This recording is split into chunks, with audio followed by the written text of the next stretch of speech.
All right, everybody, it's my first live stream. So I don't have anybody in the channel yet. I'm sure people will be watching soon. And those of y'all that are watching this after it's gone up, hello again. Sorry you missed out on the live stream. I probably won't allow or won't say or respond much to chat quite yet. We're going to talk about the S series models because a lot of people have questions about S series chassis and how they were configured, the model numbers and all that. What's up, Fred? All right, so we're going to start off. I'm not going to go into too much detail on the trucks. S series came out in 1979 for the 1980 model year. It replaced the Lodestar. So Clay. So the DT 466 was not originally started out in the S series. It came out in the Lodestar trucks and buses in 1975. There are a few videos out there on YouTube that show Lodestar trucks with DT 466s in them. That's kind of cool. So you had four different models of the medium duty S series. You had the 1600, 1700, 1800, and 1900. The 1600 and 1900 were not available in the bus chassis. The truck chassis were classified by their weight vehicle ratings, their gross vehicle ratings. Whereas the bus chassis were classified by their engine availability. So in the truck chassis, they all ended in a 4. So you had the 1600 through the 1800 or 1900, 54 or 24. The 24 being a gas truck, the 54 being a diesel truck.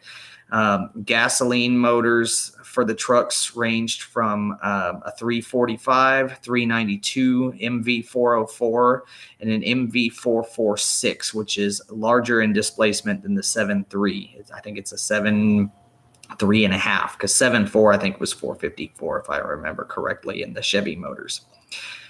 Correct me if I'm wrong, if somebody knows. Diesel motors, this is where things get interesting. Hi, Carmelita. So the S series was always offered with a DT 466, a 9-liter, or an IDI motor. Actually, no, let me take that back. The only diesel that's been contiguous through the whole S series chassis was the DT 466. The 9-liter was offered from 1980 year model to 1987. The 6.9, as far as I know, was offered from 1983 until about 1987, and it was replaced by the 7.3-liter IDI, which all they did with the 7.3 IDI, it was the same block, different heads, larger bore in the 7.3, so they made the cylinders a little bit larger, so that's where they got the extra displacement from. The heads were improved a little bit, cooling was improved. Still, running down the highway at 2,800 RPMs in a 7.3, you're going to run it hot. The other diesel motors that were offered in the S series chassis were the Cat 3208 from the 79, 80 model year all the way until about 83, 84. Correct me if I'm wrong, somewhere around there. The 8.2 Detroit diesel was offered somewhere in the early 80s for only like a year or two. It wasn't very long. I've only seen one S series truck with that motor in it, and it was actually branded with an International Harvester logo on the valve cover decal. It was said IH and Detroit diesel. So it was kind of cool, but it's the same 8.2 Detroit diesel. It came in the Fords and the Chevys. Now, as for buses, the bus chassis, the only two chassis available for the buses were the 1700s and the 1800s. They ended in a 3, which stood for flat back cowl, which is what the school bus and regular bus chassis were. It was again, it was the 23 for gas or 53 for diesel. The difference between the 1700 and the 1800s, like I said before, was not the gross vehicle weight rating, but the engines offered. So the 1700 gassers came with a 345 or a 392, and I think they also came with an MV404, but I'm not sure. And I'm not sure if the 446 was offered in the S Series buses or not. I haven't seen enough brochures to know. The 1700 diesels were just the IDIs. So the 6.9 IDI and the 7.3 IDI. Basically,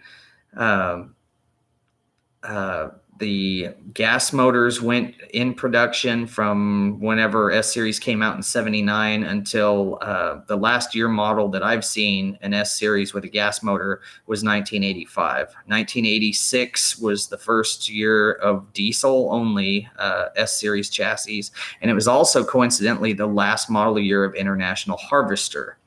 In 1987, International Harvester became Navistar, and that was after IH went bankrupt and Navistar bought them out and kept the line going. And then, of course, they changed to the 3800s halfway through the 89 model year. That's why there's some 37 and 3800 bus chassis that are 1989 models, as well as S Series chassis. As for the S1800s, if there was a 446 gas motor, I'm sure it probably came in the 1800, because that was a very large motor. I've seen there's actually one S1824 crane truck at a friend of mine's junkyard, and it's not scrap. He just parks it there. It's in mint condition, and it is an 1824 with an MV446 gas motor.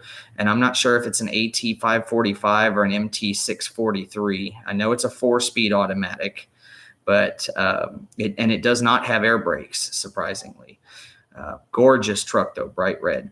Anyway, diesels in the 1800s were the Cat 3208, the 8.2 Detroit diesel for the couple of years that it was offered, the 9-liter diesel up until 1987, DT 466, and then the 9-liter diesel was replaced in later half of 1987 with the DT 360. So I had somebody ask me the other day if the DT 360 came in the Loadstars, and the answer is no. I don't know much about the DT 360's previous life or as a tractor motor. I do know it was a tractor motor for IH equipment, just like the DT 466 was. But I don't know much about it otherwise. I just know it was an ag motor, but it wasn't as popular as the 466. And the 466 also had two variants in the tractor motor, which was the 414 and the 434. And all of the DT motors were available as just D motors, where they did not have a turbo. But yeah, so that's kind of the deal with the S Series. So many people have asked about, what's the difference? What's the history behind the S Series chassis? Well, that's the best that I know. That's what I've seen from plenty of just seeing buses and trucks around, and also seeing some of the brochures and whatnot. So coincidentally enough, what's funny is, I rebranded my Thomas an S1900 just because I put the auxiliary transmission in, because I thought, well, that's a big truck transmission, might as well make it, a 1900. That'd be kind of cool. My bus will always forever be a 1753. I can't change that, obviously. My Thomas will. My Bluebird's an 1853, obviously, since it came standard with a DT 360. A DTA 360, excuse me. But I found in a IH parts manual for the S1600 to 1900 from 1982 that the exact auxiliary transmission that I have in my Thomas, which is the Spicer 7041 auxiliary transmission. Sorry, I had a pop-up here on the computer for something weird. I don't know, for a virus scanner caught something. Anyway, the Spicer 7041 auxiliary transmission was an option in the early 80s S-Series S1900 trucks, just the 1900s, but that's kind of cool. It was offered behind the Allison. In that truck, it would obviously be an MT643 or an MT653, and of course, it was offered behind the manuals as well. So that's kind of cool. I found that out after the fact. So, but yeah, so that's kind of the history behind the S-Series trucks and buses. It is kind of interesting that they came with the 8.2 Detroit diesel for just a brief couple of years. I guess it wasn't very popular. The 9-liter was kind of International's version of the 8.2 fuel pincher motor. Somebody just asked in the comment if I've driven any V8 buses. Yes, I've driven both gas and diesel V8s. My Thomas was a 7.3 IDI, which is a V8, obviously. But back to the 9-liter, I drove an 83 Bluebird International 9-liter. It was a S1800, obviously. And it got the same fuel economy, just putting around town, that the 8.2 was advertised to get, which was about 15 miles to the gallon. And I was in stop and go traffic. I wasn't hauling anybody, but that bus got really good fuel economy, and it probably had a 545 behind it. I didn't know the difference between the 643s and the AT 545s at the time, so I couldn't tell you what was in it, but I don't remember it locking the converter, so I think it was a 545. That was a really good bus, though. It was in perfect shape. It was almost a clone of my Bluebird Bus 880, which came from the same company, and probably from the same state. The 9-liter bus, we called it the evil bus because it sounded so radical and crazy, because that 9-liter was a beastly motor. But then, but they were both spec'd the same. They were from Indiana. I'm not sure where the 9-liter bus was from. It was bus 849. But it was spec'd almost exactly identical to my Bluebird, other than it had jackknife doors, an Elmo light monitor, and a stereo system. And it was in better shape on the inside than mine was. My bus 880, came with the replacement for the 9-liter because it's an 88. So it came with the DTA 360. It came with factory outward opening doors from Bluebird, which was a rare feature because everybody just spec'd with their standard option, which was jackknife doors. So it was kind of cool to get a bus that had outward opening doors. And granted, the school district I went to, which was Cy-Fair ISD here in Houston, which is where Chris Abnett's Redbird bus is from, all of their old Bluebirds had outward opening doors, with the exception of 3 secondhand gas ones that they bought and converted to automatic that were like 79 or 80 S-Series. But that's besides the point. But my Bluebird came with outward opening doors from the factory. So that was really cool to see that, I got a rare bus. And not only that, my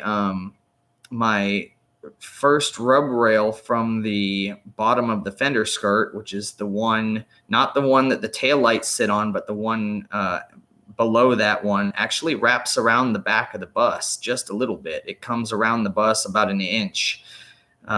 Which normally they stopped before going around the back of the bus. It's the one right above the bumper. So that was really cool too. So I got kind of a rare, a rare bird. So I'm trying to, that's one of the reasons why I put a lot of work into it. It wasn't just, a cheap buy, because it was a very cheap buy, but it was also because I wanted something really cool. And I'm trying to make it like 849 was. Obviously, I'm not going to put jackknife doors on it. I'm going to keep them outward opening, I promise, but I'm going to do a few cool things to it. So, but anyway, yeah, so that's kind of the history behind S-Series. It's pretty cool. I get so many people that ask about it. I figured I'd just go live and shoot a video and kind of spell it out to you guys so that when somebody's like, hey, what's going on with S-Series? I can just say, here's a video on it that outlines everything. So cool. And to answer somebody asked if I was a bus driver. Yes and no.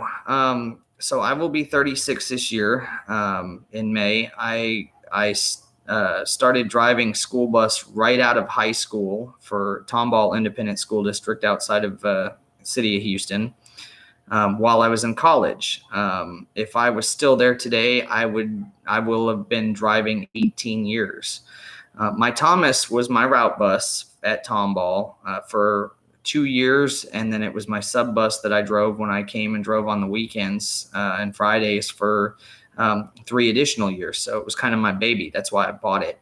I also drove for Goodman Bus Service here in Houston, which is where my Bluebird is from. I never did get a chance to drive it while it was there, but I did see it a lot. And it's always been kind of in rough shape. So it's kind of neat to, take something that I've seen like that, all this time and kind of fix it up. So, but as of now, no, I'm not a bus driver anymore commercially.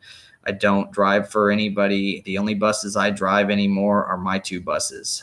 Every now and then I'll get a friend that has, and I don't really have any friends anymore that have buses here in the area, but I used to have some friends that had party buses that occasionally their drivers would flake out on them. They'd hit me up and say, John, can you come drive for me? I'll give you some extra money. And it's like, yeah, sure, whatever, But as of now, I'm not a bus driver anymore. I haven't driven in a long time. It's been 3 years, I think now, since I've driven for Tomball. And it's been 4 years, I think, since I've done anything with Goodman. So it's been a while. But yes, so I don't drive anymore for a school district or for any companies. I just drive my buses around. I just do it for fun. A lot of people have been asking what's going on with Matt, and you saw the video with him in it. Basically, Matt, he bought a bus company, and that was his girlfriend, hopefully soon to be fiance, Ashley, in the video where he drove the Bluebird. Matt is extremely busy right now. That's why he's not making videos. He basically runs that company now, and he does not have time to do anything for fun anymore. He's constantly either fixing up his buses or he's having to drive. His company, he bought it from somebody or is in the process of buying it. And it doesn't use big buses, or it did not at the time. It used little buses, little shuttle buses, like non-school shuttle buses. They're not school bus bodies, obviously, but he's always having to, work on them to keep them clean, or do maintenance on them, fix them up. So that's why he's not making videos anymore. He still has all of his buses, and he plans on putting several of them in service. He's put the white Thomas in service at that company, and he might put the red bus in. I'm not sure. It's been a while since I've talked to him about that, but he does not. He just doesn't have time anymore. So that's why he's not making videos. So it's nothing against you guys. I know he really enjoyed making videos a lot, but until he can get his company to be, a little bit, I can't talk today. He's trying to help it grow too. That's the other thing. So until, he can get it to where it's growing a little bit more and he's got more people where he can afford to have more people, then, he's going to be kind of in the dark for a while. So don't think that Matt is just jumping ship, because he's not. He's very, very, very busy. So, he still tries to answer messages that y'all leave him. And I talk to y'all wondering what I do during the day.